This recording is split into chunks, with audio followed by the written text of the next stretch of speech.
Hi, I'm here with Rajiv Bedse, and I'm here to do an interview with Rajiv for Can't to Can. So my name's Kathy Hulme, and Rajiv and I met in an online group which was to do with coaching, and I actually ended up doing some coaching with Rajiv, and I know he's really passionate about what he does, and he wants to help other people who have emigrated from other countries and relocating somewhere, which is a challenge. So I'm here to do with the interview with Rajiv. And so I understand, Rajiv, that obviously you moved from India to Australia and you had a young family at the time. So I'd love to just talk to you about your experiences. And I know you're really passionate about sharing that with other people and helping other people through that process. So can I just first ask you, how long ago was it that you actually came to Australia? Well, firstly, let me thank you Yeah, for you're giving me welcome. the opportunity to be here on this show, and also Hilton Bar. So thank you guys so much. I really appreciate it.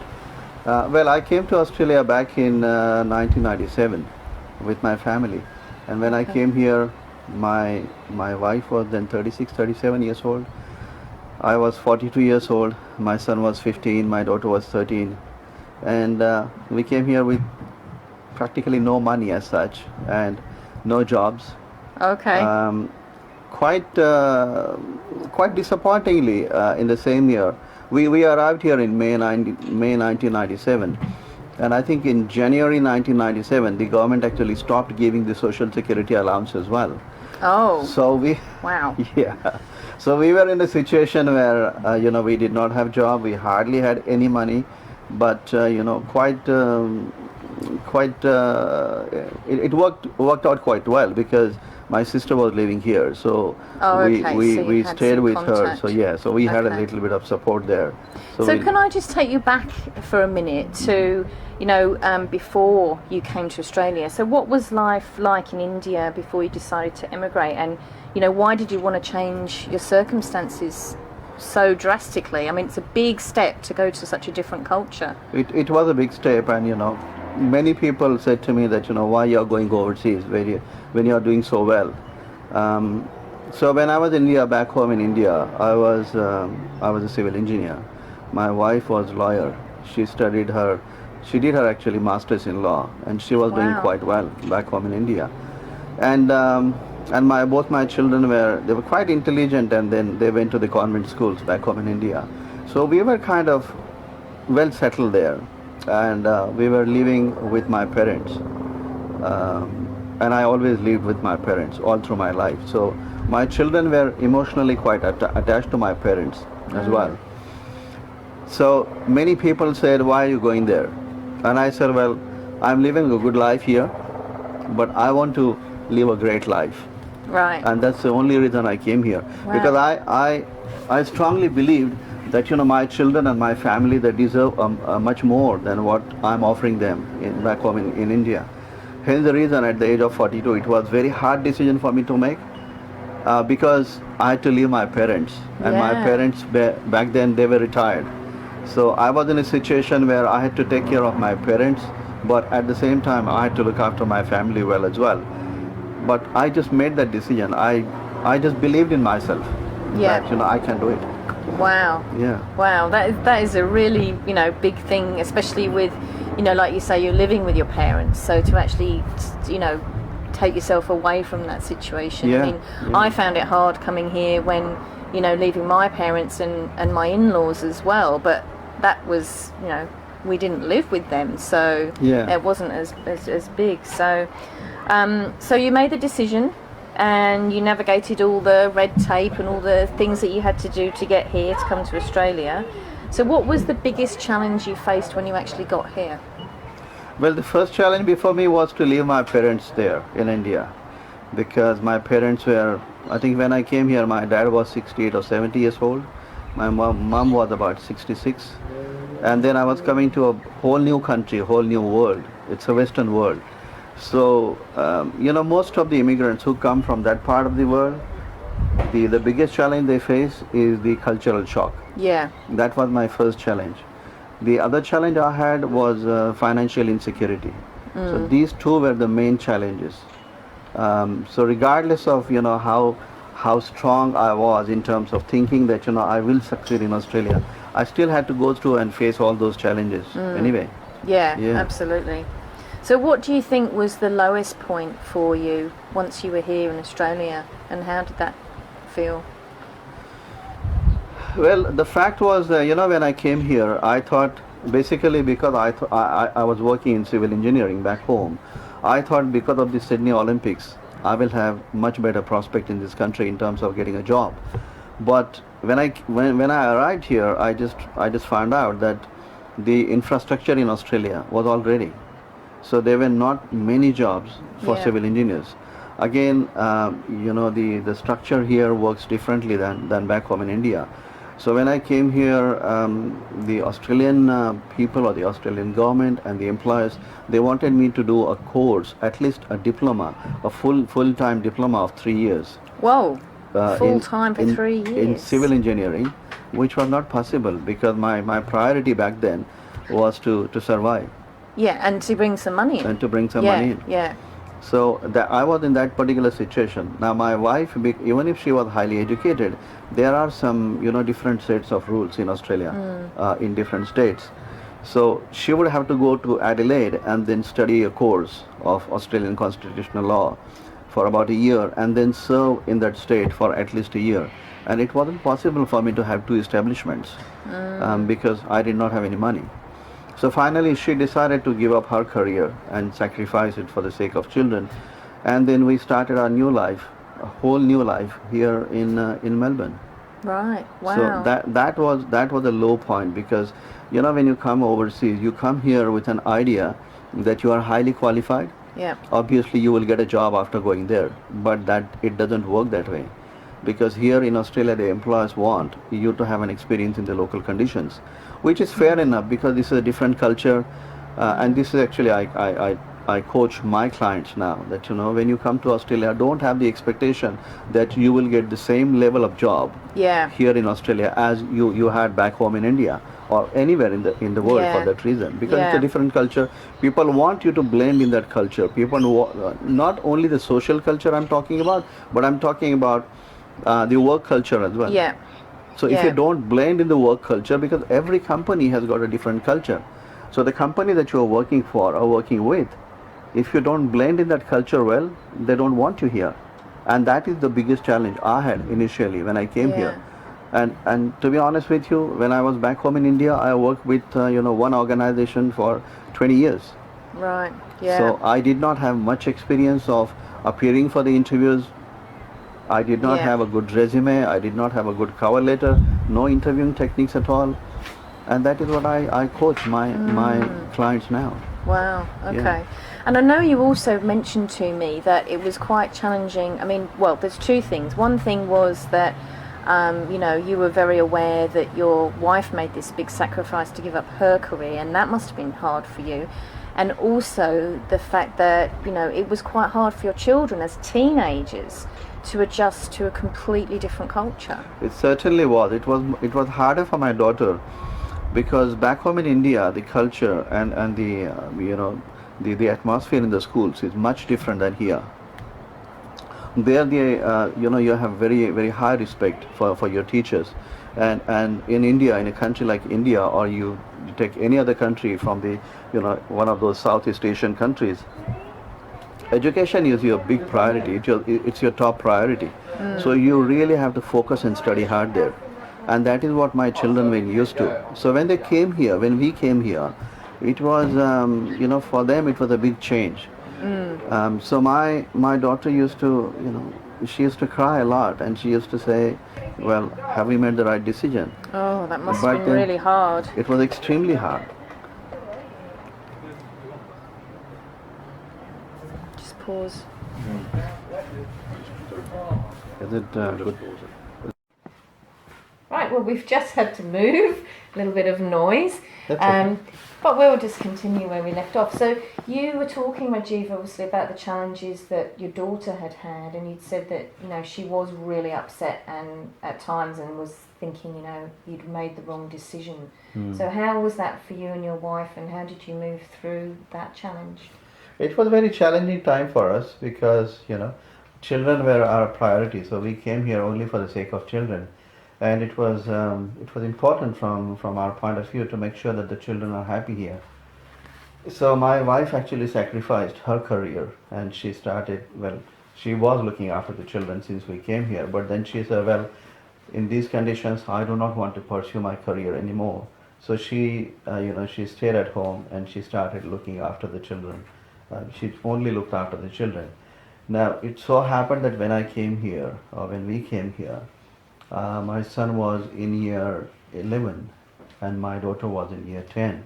So they were the most important years of their life, being the VCE. For the studies, for 11th and 12th.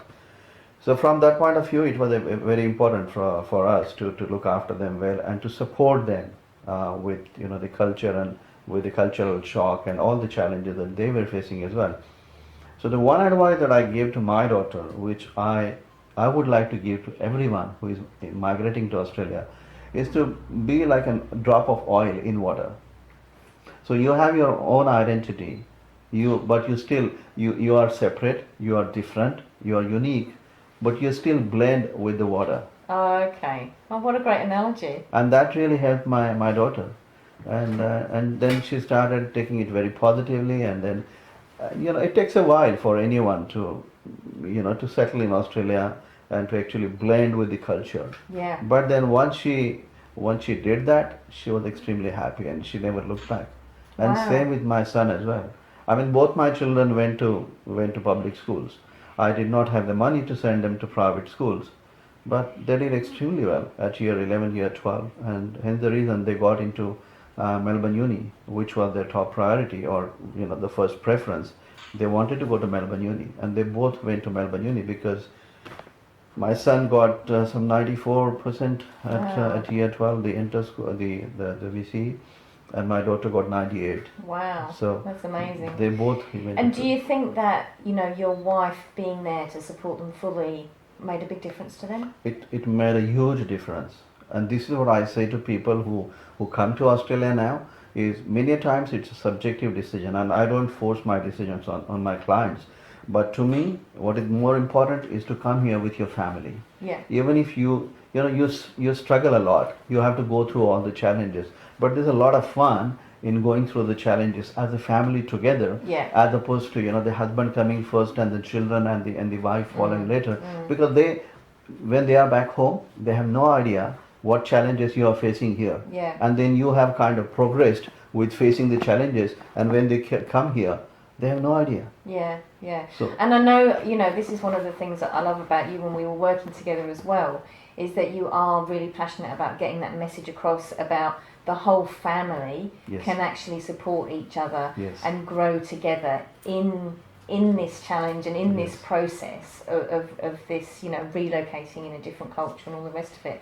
And it can be a really positive thing for the family if they can achieve that together. Then you can become closer. It certainly is. It helps a lot. It certainly helps a lot. I mean, many times people ask me this question as to how they should come here, and I say, well, it's very much subjective. But if I was you, this is what I would do, because this is what I have done, and I have been successful here. And I don't have any regrets of coming here as a family altogether. To be very honest with you, I would never be able to live by myself. I'm such a family person that I always wanted my children, my wife to be with me. And the only thing I was missing after coming to Australia is my parents. But unfortunately, I could not bring them here on the kind of visa that I came here. We all came here on a permanent visa. But for my parents, it would have taken us much longer if I would have to bring them here. So we decided to come here first, and then, when I came to Australia, I only made 2 resolutions. My first resolution was not to go back to India defeated. And the second resolution was, whatever it takes, I will get my parents across. Okay. And I did that. Wow.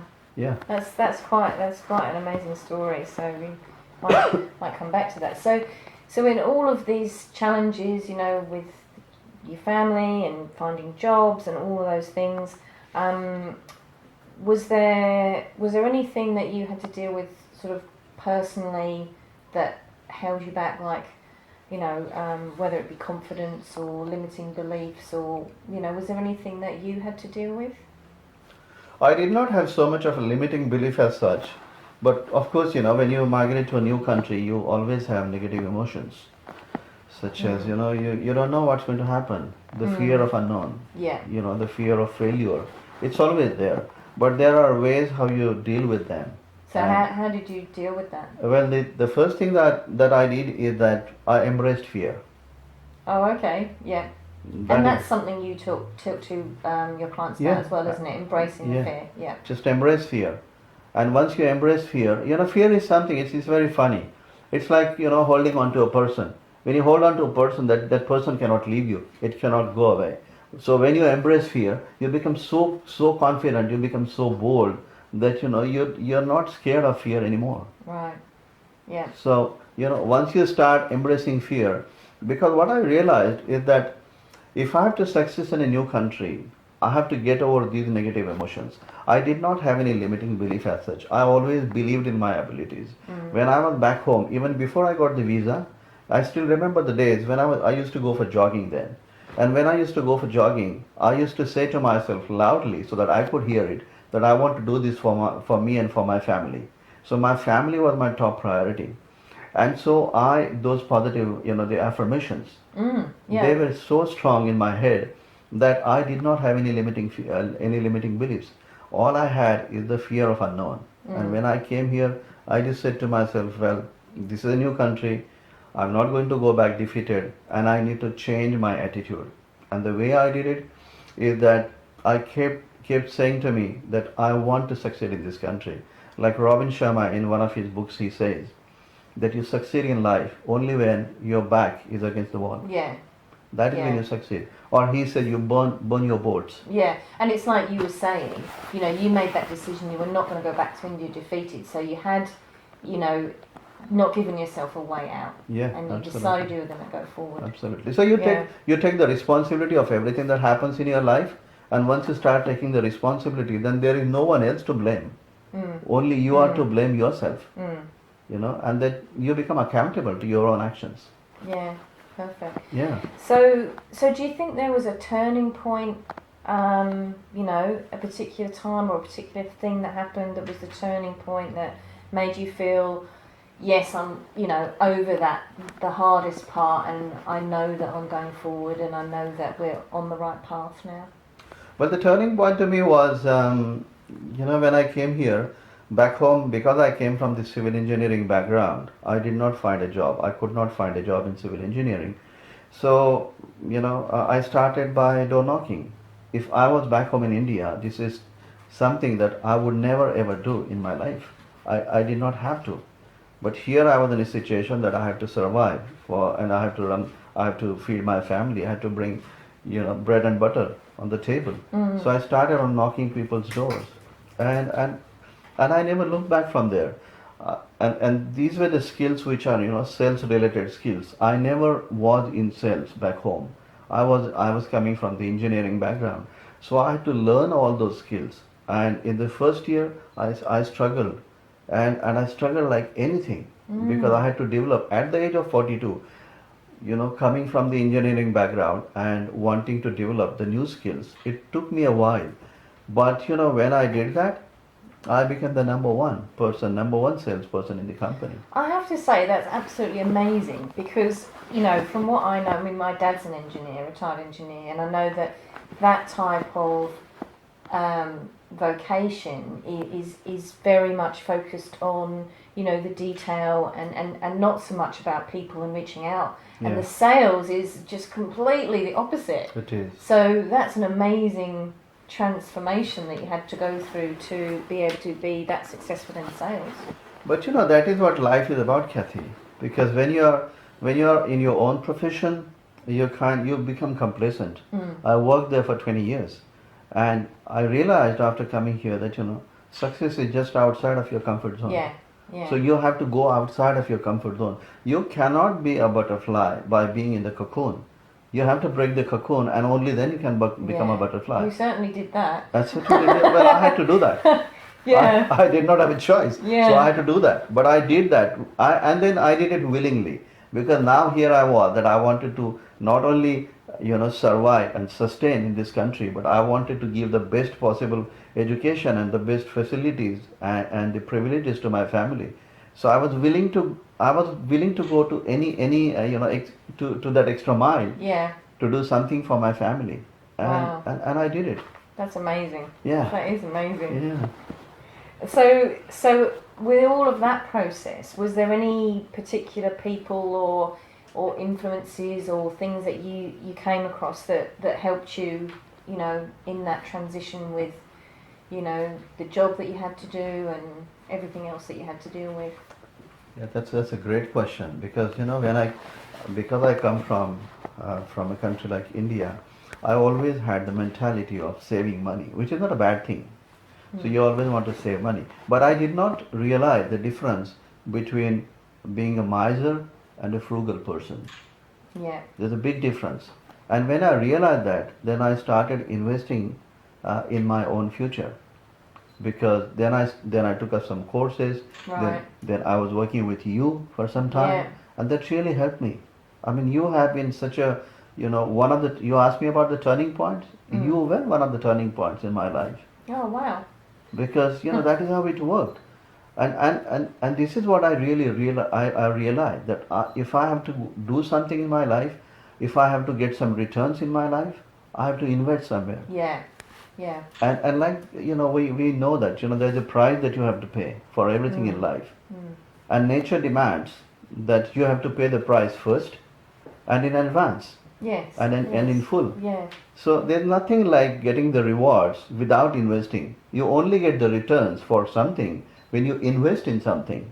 And that is what I learned. So I started investing in my own personality development, in my Right. personal development, in my own evolution. Because the one thing that I realized is, whatever I do, whatever sacrifices I make for my family, I'm not going to be able to, earn their respect as much as I would from becoming a different person. Yeah.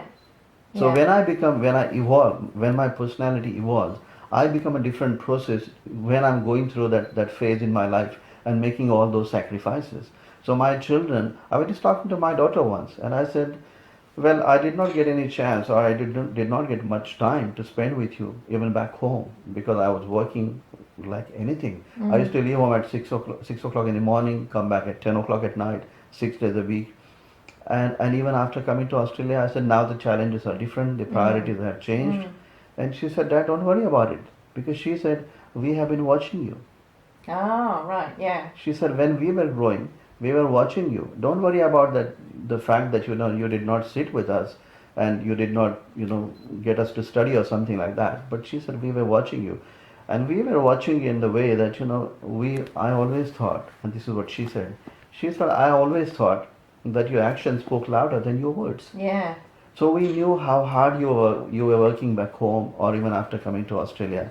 You started changed your career altogether and started a new career, and then you learned all the new techniques related to sales and customer service and business development and kind of things. So that is how you earn the respect of your family. Yeah. So it is the person that you become in So the it's process. obviously had an effect on them to see that you made those sacrifices to come here for their sake, and that you had to develop those skills and go through that transformation yourself. That must be have quite an impact on them. It certainly Yeah. was, and by doing that, what you actually are doing is you are setting up an example for them. Yeah. Yeah. Exactly. So they look at you as a role model, and that is what I mean. Yeah. That's Yeah. great. So what else was I going to ask you?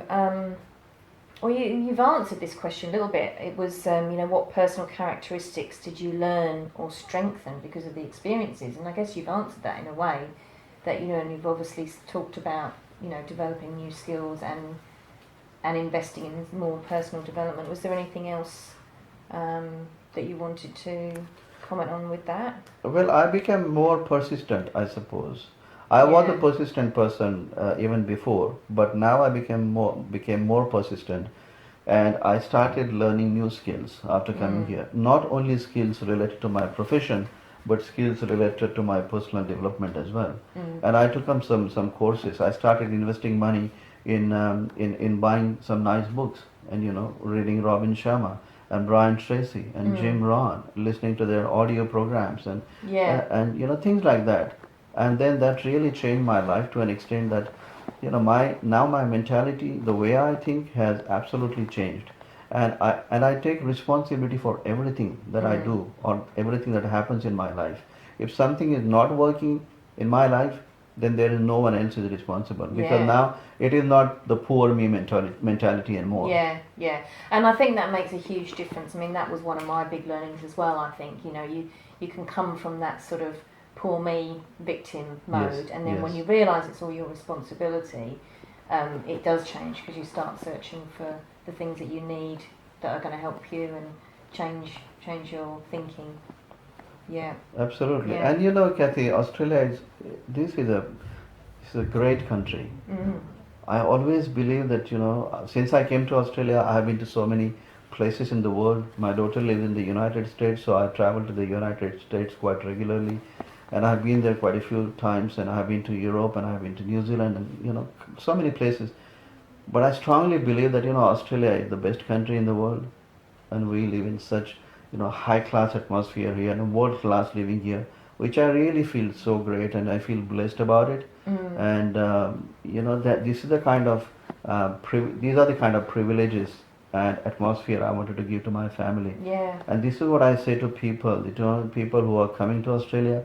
I say to them that yes, there will be challenges, but the rewards will be much higher than the challenges that you go through if you are persistent enough and stick to your goals and, Yeah. and your higher purpose. To me, having a purpose in life is important.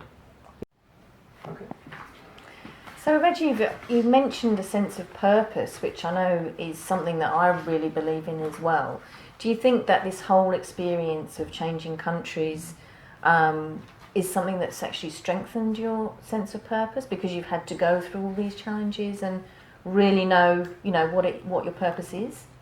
Yeah, so let me answer this question by saying this.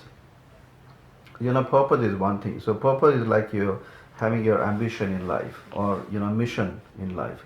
But when you work on your purpose, actually your actions are done selfishly. When you are reaching your goals, for example, you are doing it only for your own self. But then I found out that there is something beyond the purpose, which I call as higher purpose. Right. Now, higher purpose is something which is beyond your own self. I'm becoming a little bit spiritual here, Yeah. but I wanted to do it that way. So when you have your higher purpose in life, then you are doing it something for someone else, not just for yourself. Yeah. Yeah. And those actions then are done selflessly. Yeah. And the more you do something selflessly, that will really bring peace and joy and bliss in your life. And that is the transformation I made, because I did not want to come to Australia just for the sake of myself. I Yeah. wanted to come here, and I always give this as an example to the new immigrants. Don't just come here to Australia just for the sake of yourself, because you want to do this, you want to do that, you want to achieve this. As opposed to that, if you make your higher purpose, or if you make your children as your higher purpose, then you have something different to strive for, which is much higher than your own self. And that, I think, makes a lot of difference in people's lives, because when you start doing it, it gives you immense satisfaction and a sense of fulfillment, accomplishment. I believe. And I think it ties back into what you said before about being able to have that journey with the whole family, because if you've got that purpose, then you're more likely to bring them into the decisions and the, solving the challenges and Yeah. working together on it. So it ties back to what you were saying with that as Absolutely. well. So my purpose now is, when I came here, my higher purpose rather, were my children. Now my higher purpose, my children are all, they both are married, they both are highly educated, and they both have settled in their life. Now my higher purpose is my wife. And, or my higher purpose can be helping others. Yeah, which Who I are- know you want to do, yeah. Yes, exactly. So when I talk to people, this is what I say to people, that I'm not doing my business just as business. I mean, preparing resumes, cover letters, and all those kind of things, they're just a small part of my business. Yeah. What I would do really is I try and connect with them heart to heart, you know. Yeah. Yeah. And that is where that is when they see the passion in what I do. And I really want to see them, you know, I don't want to see them struggling so much in Australia. I want to see them succeeding quicker than before. And is part of that, or a big part of that, I imagine, is about helping them become a new person. Like you've got sort of like the old you, and you've got the new you that you've become through all the development that you've done, and helping other people sort of have that transition is something that you can obviously help them with, and absolutely becomes a priority. And for that to happen, Kathy, you need to make a big mindset shift. Hence the name of my program is Big Shift Blueprint. Right. And I teach my clients exactly what I have done, what I have gone through, what has really helped me. So it is not something that, you know, they are learning from, you know, internet or by doing a Google search. Yeah. This is coming from my own experience in my life, how I face the challenges in life. And I always say to people, you know, typically when my clients now, when I'm dealing with my clients, when they come to Australia, they are in the age group of 25 to 35. Right. So they are pretty young. And I say to them, if someone like me can come to Australia at the age of 42 and survive, sustain, and succeed in Australia, without a shadow of doubt, anyone in Australia can succeed and can soar high. But you just need to have that persistent, and you need to bring that mindset shift. Typically, when people come from overseas, they have no idea about Australian culture. They don't know about the Australian circumstances, the situation, the laws, the values, and kind of things. So you need to bring that mindset shift. So when I coach my clients, I have actually designed a set of 10 mindsets, 10 different mindsets. We don't have time to go through all that here. But one of the mindset is, I tell people that, you know, when you come to a country like Australia, words like exploitation, discrimination, recession, they do not exist in a dictionary. If they do, you will not succeed here. Yeah, because they're focused on that. They need to focus on what they can do. They're only focusing on the negative sides. I mean, if I'm good enough, then people will want me, regardless of whether I come from India, I come from UK like you came here, or I'm coming from Canada. So I say to people, make yourself so indispensable that people will not be, able to ignore you, and that is what you like. And then backing up that is obviously for them going to be self-belief. Yeah. You know, to have that self-belief to back that up and go through with that.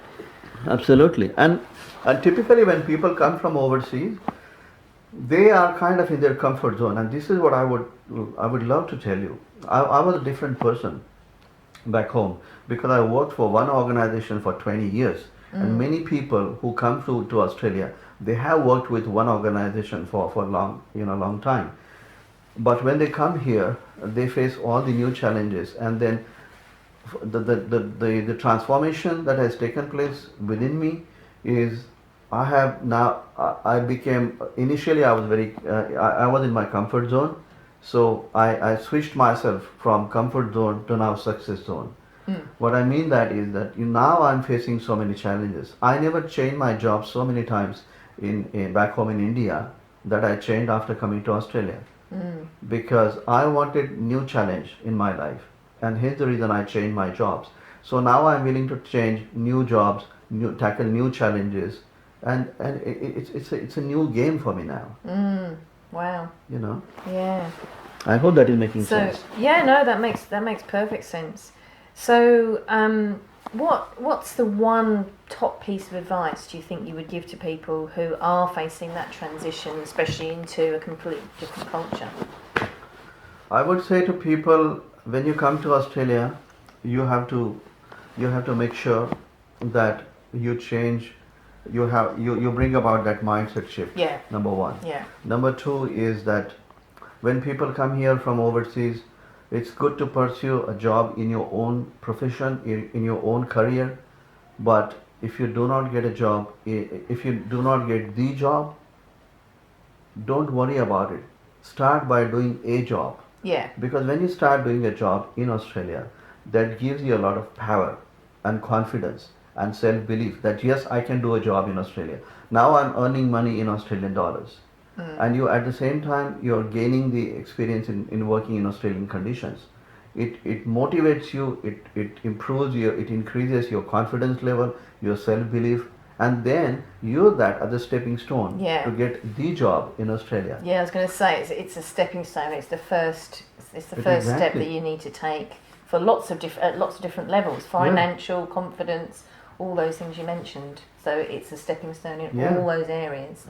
Because what happens is normally when people say, for example, someone who has worked overseas in IT, he comes to Australia and he starts looking for a job in IT. The first thing that I realize when I look at their resumes is 9 out of 10 times their resumes are not up to the mark. They are not up to Australian standards.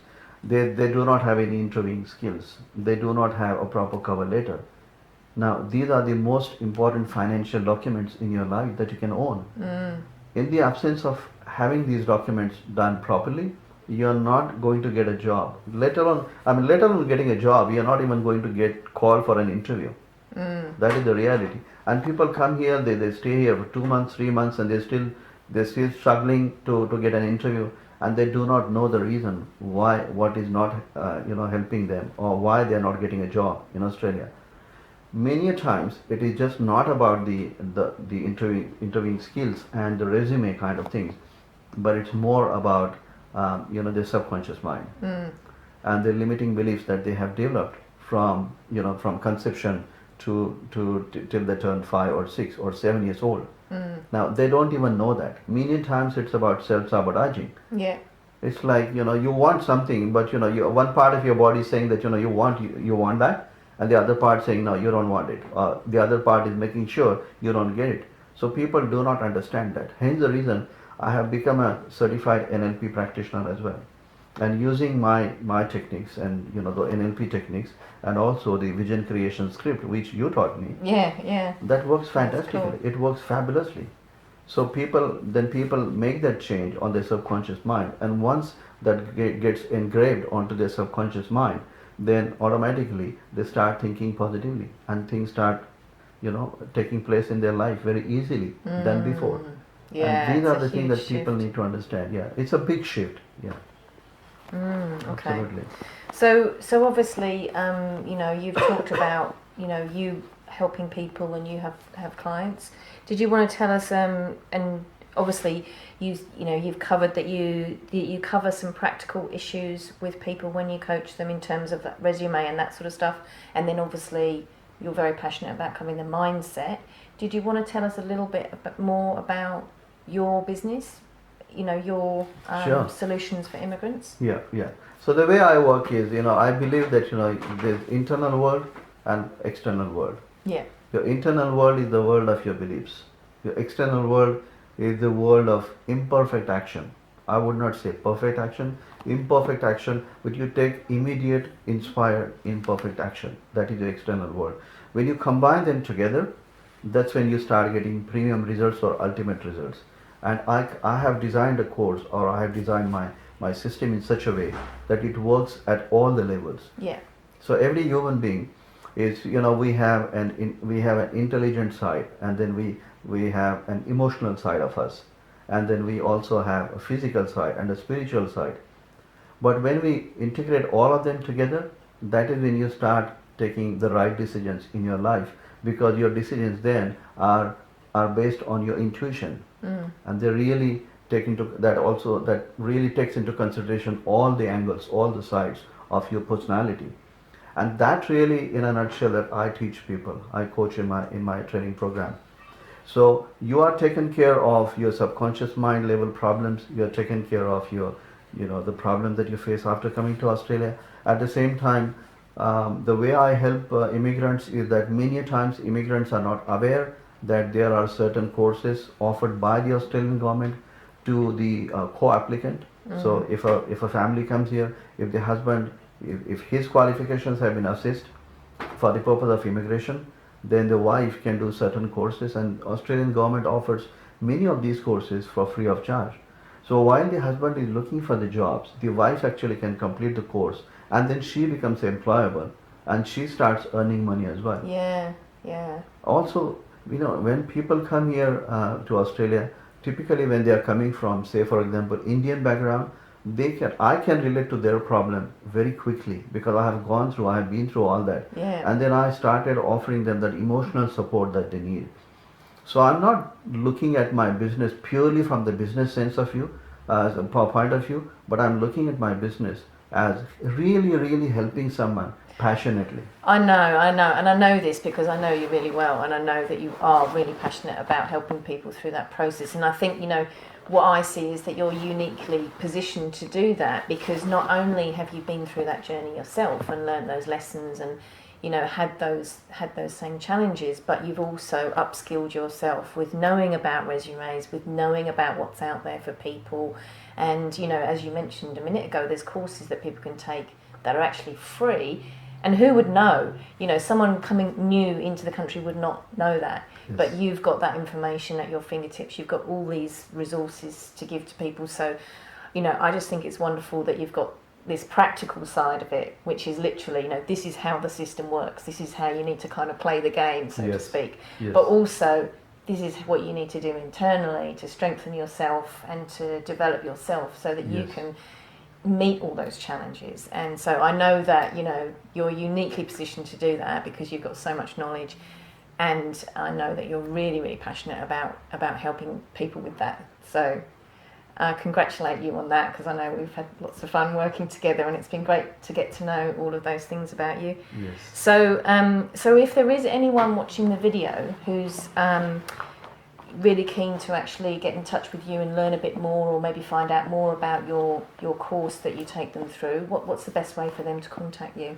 Well, what I say to my clients is, many of my clients do not know me. So they find me when they do a Google search, or they find me through different mediums. So when my clients reach me, I offer them a complimentary consultation. Right. And that's when they start knowing me. It's an opportunity for me to know them. It's an opportunity for them to know me. And also I can then establish if coaching is the right investment at this point of time for them. Yeah. And then that way I can understand their problems, their challenges completely. And then through that coaching, through that complimentary consultation, then I advise them as to what can be done and what their limitations are and what we have to work on or work around. Yeah. So that is one way of dealing with the problems. So if they wanted to do that complimentary consultation, do they just go to solutionsforimmigrants.com? Yes. So they go to my website, which is solutionsforimmigrants.com. Then they apply there on my website. So there are certain icons which they can click. They can schedule a consultation online, and then I will accept their request for the consultation. And then of course they have many choices there. They can choose the day, they can choose the time when they want to have the consultation with me. Then I will have a Skype consultation with them, and then from there we'll take it from there. That is how it works. Great. Yeah. Okay. Yeah. So that's great because that just means if people are watching Yes. and they're interested to know more, they can go to your website, and I know you've got other things on there that they can read as well. So that's brilliant. And I guess just to finish off, is there anything else you'd like to share about your big vision for what you want to do ultimately in this great land of ours? Well, I want people to understand how great this opportunity is, because when someone is getting an opportunity to migrate to Australia, people should really feel and they should really think that they are really blessed to have been coming to a country like Australia. But at the same time, when you come to Australia, the picture is not rosy. I mean, I'll be lying to people if I'm saying that when you come here, like how we always say that the grass is always green on the other side. Mm-hmm. It's the same thing when you come to Australia, but the rewards are much bigger than the sacrifices that you have to make. So make sure that you're persistent. Don't give up the efforts. Don't think that immediately after you come here you'll get a job. You may not get a job. You're lucky to get a job, but you really have to be persistent. Persistence pays is my motto in life. But and like I say, my life sentence is that you're not judged by the number of times you fail in life, but the number of times you succeed, and the number of times you succeed is in direct proportion to the number of times you fail. Yeah. But keep going. Yeah. And that is the key in life. Yeah. Yeah. And So you've obviously done that. I mean, you've obviously kept going through all those. everyone has those to big go through that, challenges. Kathy, and I strongly believe each and every immigrant has got the ability, the potentials, the capacity to succeed in this country. And I want every immigrant, like you are an immigrant, I'm an immigrant as well, and you know how much you struggled after you came here, but you know you have overcame those challenges, and same thing with me. So we can succeed in a country like Australia. It's a great country to live in. It's the best place in the world, I would say. So just don't give up. Yeah. That's the And then the formula for rewards are success. there. Absolutely. And you'll be a different person in the process. So Absolutely. you'll be a changed, better person through it as well. Absolutely. Yeah. Oh, that's fantastic. Well, I really, really appreciate your time, Rajiv, and sharing so openly with us. It's been really, really fantastic interview. It has been a pleasure, and it has been a pleasure working with you in the past, and I'm sure we'll keep working with each other as well. And I must thank you, and I must thank Duncan for Can to Can giving me this opportunity. And I strongly believe that Can to Can is a wonderful website. Yeah. Because Absolutely. it not only it just not just a website, it is the website where people should go to, and people will get motivated from other people's experiences, and they will learn a lot more things than doing the things by themselves. Yeah. So all the yeah, best to Can to Can, Absolutely. and to you as well. All right. Thank Thanks you. very much. Thank you. Thanks, Rajiv. That's great. That's lovely.